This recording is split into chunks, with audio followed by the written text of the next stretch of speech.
দর্শক, Iran Israel America যুদ্ধ চলছে।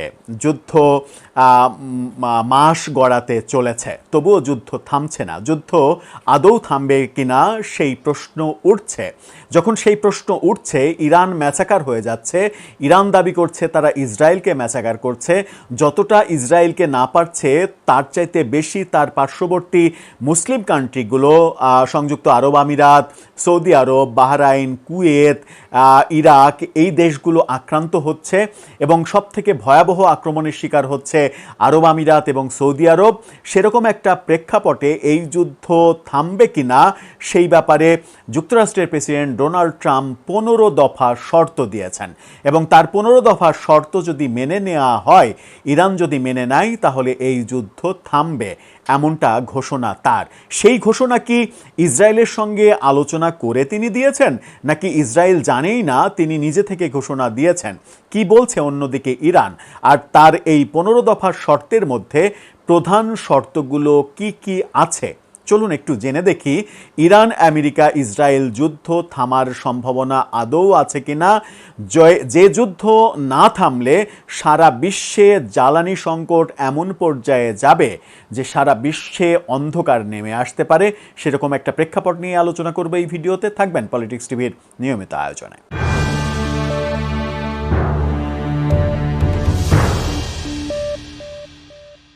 দর্শক, বলছিলাম ইরান ইসরায়েল আমেরিকা যে যুদ্ধ, সেই যুদ্ধ আদৌ থামবে কিনা। সেই যুদ্ধ থামানোর জন্য 15 দফা শর্ত আরোপ করা হয়েছে আমেরিকার পক্ষ থেকে।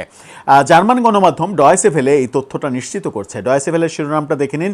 সেখানে বলা হচ্ছে, যুদ্ধ বন্ধে ইরানকে যুক্তরাষ্ট্রের 15 দফা শর্ত রিপোর্ট। সেই রিপোর্টে তারা কি বলছে? তারা বলছে, ইরানের সঙ্গে যুদ্ধ বন্ধ করা নিয়ে যুক্তরাষ্ট্র তেহরানকে 15 দফা শর্ত দিয়েছে বলে একাধিক রিপোর্ট বলছে এবং আমেরিকান এবং ইসরায়েলি গণমাধ্যমগুলো স্পেশালি এই রিপোর্ট, এই সংবাদগুলো দিচ্ছে। ইসরায়েলের চ্যানেল 12 সূত্রকে উদ্ধৃত করে জানিয়েছে, মঙ্গলবার রাতে এই শর্ত ইরানকে জানানো হয়েছে, অর্থাৎ গতকালকে রাতে এই শর্ত ইরানকে জানানো হয়েছে। নিউ ইয়র্ক টাইমস 2 জন কর্মকর্তাকে উদ্ধৃত করে বলেছে, পাকিস্তানের মাধ্যমে শর্তের কথা ইরানকে জানানো হয়েছে।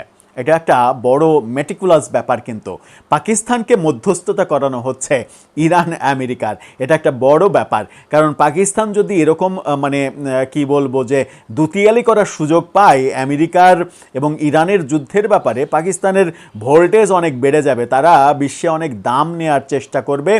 এই অকার্যকর রাষ্ট্রে পরিণত হওয়া একটা দেশ এরকম একটা ক্রেডিট নিয়ে হয়তো জাতে ওঠার চেষ্টা করবে। কি বলছে? মার্কিন দূত স্টিভ উইটস্ক্রপ এবং জ্যারেড কুশনার প্রস্তাব দিয়েছেন, 1 মাস যুদ্ধবিরতি থাকবে। এই সময়ে 15 দফা প্রস্তাব নিয়ে আলোচনা হবে।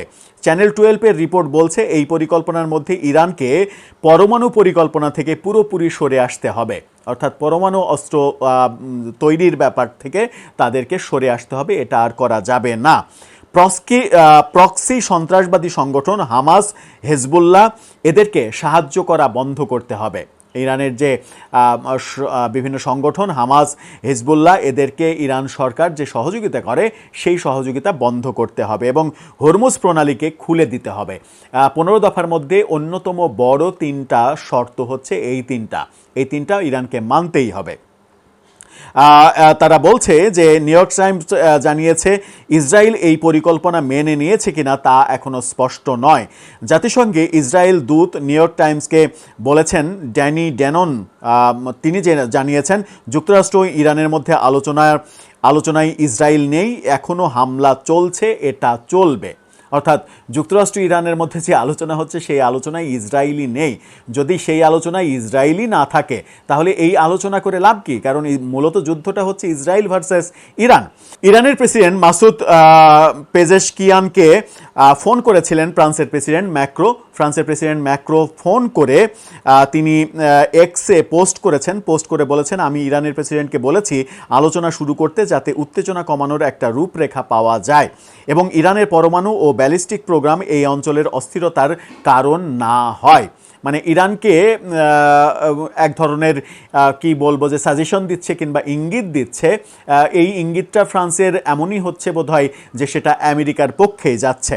অন্যদিকে আমেরিকা মধ্যপ্রাচ্যে আরও 1000 সৈন্য পাঠাচ্ছে। 82তম এয়ারবর্ন ডিভিশনের সেনাকে পাঠানো হচ্ছে। এই সেনা 24 ঘন্টার মধ্যে বিশ্বের যে কোনো জায়গায় চলে যাওয়ার প্রস্তুতিতে থাকে, অর্থাৎ 24 ঘন্টার মধ্যে যে কোনো জায়গায়, পৃথিবীর যে কোনো জায়গায় চলে যেতে পারে এরকম প্রস্তুত হয়ে থাকে এই বাহিনী। মার্কিন প্রেসিডেন্ট ডোনাল্ড ট্রাম্প জানিয়েছেন আমেরিকা ইরানের ঠিক লোকদের সঙ্গেই কথা বলছে, ইরান একটা ডিল করতে চাইছে। ট্রাম্প যখন দাবি করছেন যে ইরান চাইছে যে একটা ডিল হোক আমেরিকার সঙ্গে, তখন ইরানের পক্ষ থেকে ইরান জানিয়েছে সম্পূর্ণ জয় না পাওয়া পর্যন্ত তারা লড়াই চালিয়ে যাবে। অর্থাৎ ট্রাম্পের যে 15 দফা শর্ত, যে এই যুদ্ধ বন্ধ করতে হলে এই শর্ত মানতে হবে, সেই ব্যাপারে ইরান স্পষ্ট জানিয়ে দিয়েছে কোনো শর্ত মানা হবে না, কোনো যুদ্ধ থামবে না, হামলা চলতেই থাকবে, এভাবেই চলবে। যদি এভাবেই চলতে থাকে তাহলে বিশ্ববাজারে জ্বালানি তেলের যে অবস্থা, গতকালকেই আমরা দেখেছি বাংলাদেশে জেট ফুয়েলের দাম 80% বেড়েছে। যদি 80% জেট ফুয়েলের দাম বাড়ে তাহলে বিমান ব্যবস্থাপনায় কি ভয়াবহ বিপর্যয় নামবে সেটা খুব সহজেই অনুমান করা যায়, এবং বাংলাদেশেই সব থেকে বড় ক্ষতির কারণে পরিণত হচ্ছে বাংলাদেশই সেটাও আমরা দেখছি। এবং জ্বালানি সংকটের এই মুহূর্তে বাংলাদেশে কি করুণ অবস্থা, বিভিন্ন জায়গায় পেট্রোল পাম্প বন্ধ হয়ে যাচ্ছে, তেল পাওয়া যাচ্ছে না, অকটেন পাওয়া যাচ্ছে না, ডিজেলের অবস্থা খারাপ। এরকম একটা অবস্থা যখন আমরা ফেস করছি, তখন ইরান আমেরিকা যুদ্ধটা না থামলে আমরা কোন ভয়াবহ পরিণতির দিকে যাব সেটা অনুমান করতেও গা শিউরে যাওয়ার কথা, গা শিউরে উঠবে হয়তো আপনারও। দর্শক, আপনার মতামত এ ব্যাপারে জানিয়ে লিখতে পারেন আমাদের কমেন্ট বক্সে।